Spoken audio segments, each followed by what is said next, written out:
J'ai trouvé le moyen de soigner ma grossophobie. Si vous ne le savez pas, je suis atteint de plusieurs maladies mentales, la grossophobie, la pauvrophobie et bien d'autres. Eh bien, j'ai trouvé le moyen de soigner ma grossophobie grâce à Nymphéane. Donc, on va écouter Nymphéane. Si, comme moi, vous êtes grossophobe et que vous voulez prendre les devants et vous soigner pour, voilà, pour ne plus être grossophobe, eh bien cette vidéo est faite pour vous. On écoute Nymphéane.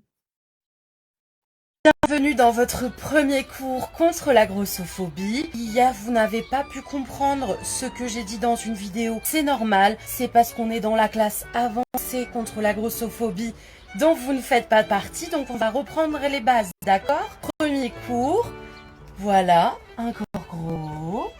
Qu'est-ce qui se passe? Non, on n'insulte pas. Non, non, non. Non, j'ai rien dit, moi j'ai rien dit. Mais c'est vrai qu'il y a quand même, en Thaïlande on appelle ça pompouille. C'est vraiment le fait d'avoir ce gras du ventre. Mais là c'est un bon gras là, hein. Ouais, elle a bien mangé quand même. Pas moins de valeur que toi, je n'ai pas moins de valeur que toi parce que j'ai du gras. Voilà. Alors on n'a pas on a la même valeur, d'accord, mais en tout cas on n'a pas le même poids. On n'a pas le même le gras non plus. Il faut pas juger, hein. Faut que j'arrête ces remarques grossophobes. Première leçon, on va y aller tout doucement. On va reprendre les bases. Et je le rappelle, tout le monde est grossophobe et tu es grossophobe. À moins que tu n'aies suivi déjà tous les cours pour déconstruire ta grossophobie. Donc c'est Je pense qu'elle a une formation déconstruction de la grossophobie, hein, et je pense que je vais m'inscrire, vraiment. Alors oui, oui, la première étape, c'est la reconnaissance de la grossophobie. Donc moi, j'ai reconnu, j'ai même fait une vidéo là-dessus. Et là, je me rends compte que le problème vient de moi, en fait. Le problème ne vient pas des gros. Ils ont le droit d'être gros. Ils ont la même valeur que nous.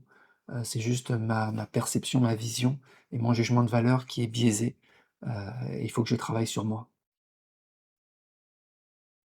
normal si tu n'as pas compris la vidéo d'hier, que ça t'a mis en grosse tempête émotionnelle, que tu n'as pas saisi, tu t'es dit mais je dois dire aux gros qu'ils sont gros. Non, non, c'est pas ça que je voulais dire, hein. Donc comme je te dis, on va suivre quelques cours pour que tu puisses enfin comprendre la vidéo que... En plus, c'est récupérable, hein. Moi, je trouve qu'elle pourrait même être très jolie, hein. C'est-à-dire que j'ai vraiment envie de... Enfin, pour moi, tu vois, elle est pas totalement pachydermisée, hein. Il y a une marge, hein. Elle peut récupérer, c'est récupérable, hein. Là, c'est du... Ouais. C'est dommage, hein. Qu'est-ce que vous en pensez? Elle pourrait faire un effort ou bien le problème vient de moi ou le problème vient d'elle? Où est le problème exactement? j'ai fait hier. Ça demande un petit peu d'entraînement, mais ensemble, en se tenant la main, on va y arriver, hein. Donc les gros sont des êtres humains comme toi. Oui, voilà. Ils méritent d'être aimés comme toi. C'est ça. Ils ne sont pas différents de toi parce qu'ils ont un corps gros. Et attention, celle-là elle est un peu technique, mais on va réviser ensemble plusieurs fois pour que vous essayiez d'imprégner cette information. Ce n'est pas parce qu'on est J'imprègne. une personne grosse qu'on est en mauvaise santé, voilà. Et même si on est en... Alors là, moi, c'est pas les informations que j'ai, hein. Pour moi, la surcharge pondérale, elle est liée à plein de maladies, en fait, hein.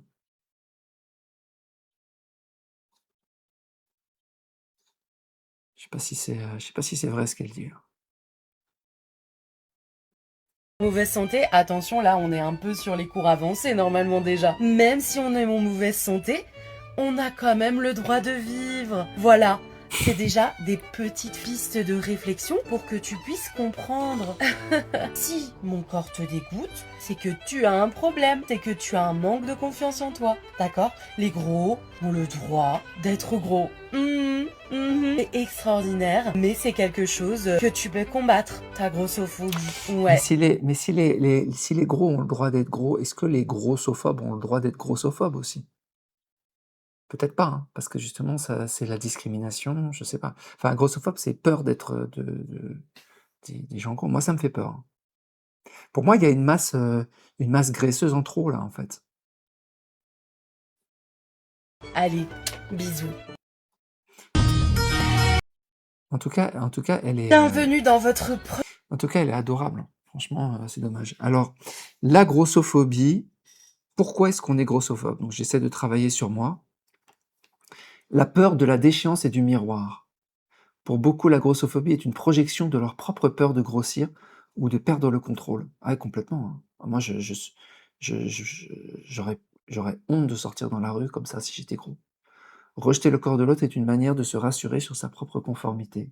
Pour moi, c'est pas la conformité aux autres, c'est, conforme par rapport enfin, pour moi, c'est plus, respecter son corps, en fait.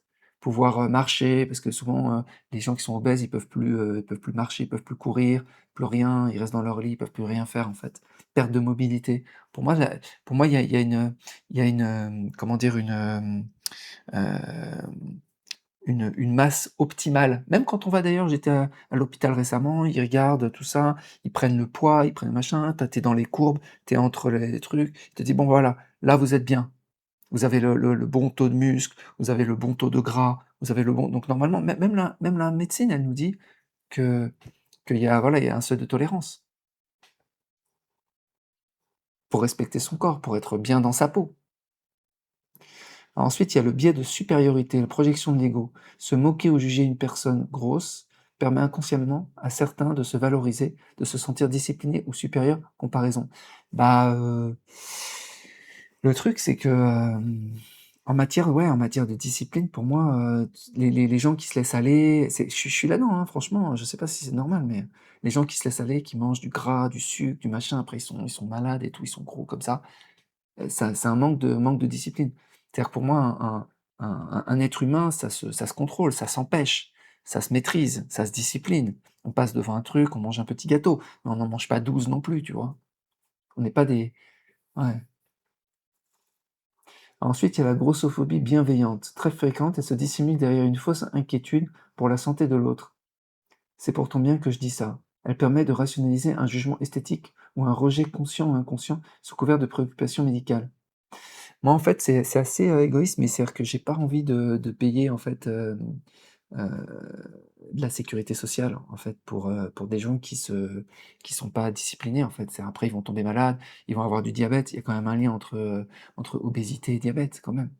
Donc, je veux dire, pourquoi je paierais alors que les gens se sont pas contrôlés? Je veux dire, je leur mets la responsabilité personnelle, parce qu'il y a plein de maladies qui sont corrélées, en fait, au gras, au cholestérol, aux artères bouchées, au machin.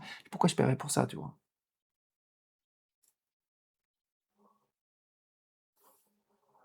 Moi, je les respecte, hein, comme, êtres humains, tout ça, hein, mais, à un moment donné, il faut qu'ils prennent leurs responsabilités quand même. Alors, le cas spécifique du milieu médical, la grossophobie systémique est particulièrement documentée dans le parcours de soins. De nombreuses études montrent que certains professionnels de santé attribuent systématiquement tous les symptômes d'un patient à son poids, ce qui peut conduire à des erreurs de diagnostic, des retards de prise en charge. Parfois, ouais, mais quand même, il y a beaucoup de problèmes, les problèmes de poids, en fait, entraînent des maladies ou sont corrélés. Alors, comment se soigner de la grossophobie? Ce n'est pas une maladie psychiatrique au sens médical, mais plutôt un conditionnement social ou un biais cognitif. S'en défaire demande un travail actif de déconstruction. Ah bah, c'est ce qu'elle propose là, justement. Là, je rentre dans le parcours, hein, je la découvre, c'est Nymphéane sur TikTok.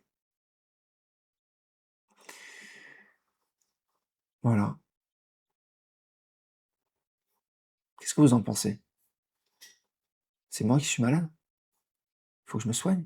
Faut que je déconstruise ma grossophobie? Je sais que parmi ceux qui me regardent, il y a beaucoup de pachydermes. Il y a aussi des phacochères, des baleineaux aussi. Voilà, je vous souhaite une, bonne journée et je vous dis à bientôt. Ciao.